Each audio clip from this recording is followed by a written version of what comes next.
السلام علیکم ورحمۃ اللہ وبرکاتہ۔ حضرت ابو ایوب خالد بن زید انصاری رضی اللہ عنہ سے روایت ہے کہ ایک شخص نے کہا، اے اللہ کے رسول، مجھے ایسا عمل بتلائیے جو مجھے جنت میں داخل اور جہنم سے دور کر دے۔ نبی صلی اللہ علیہ وآلہ وسلم نے فرمایا،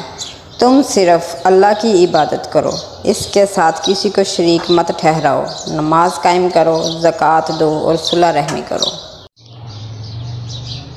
اس حدیث میں حج اور روزوں کا ذکر نہیں ہے، حالانکہ یہ ارکان اسلام میں سے ہیں۔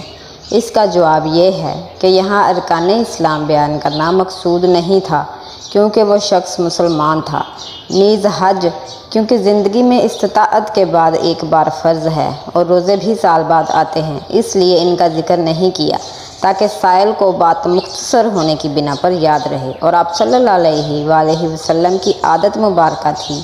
کہ سائل کے حالات و ظروف کے مطابق جواب دیتے تھے، جیسا کہ آپ سے یہ ثابت ہے کہ یہی سوال کرنے والے کئی دوسرے افراد کو آپ صلی اللہ علیہ وآلہ وسلم نے اس سے مختلف جوابات دیے۔ اس میں ان اعمال کی نشاندہی کر دی گئی ہے جو جنت میں جانے اور جہنم سے نجات پانے کا سبب ہیں، جس سے واضح ہو جاتا ہے کہ جنت محض آرزوؤں اور تمناؤں سے یا ایمان و عمل کے بغیر کسی سفارش سے نہیں ملے گی۔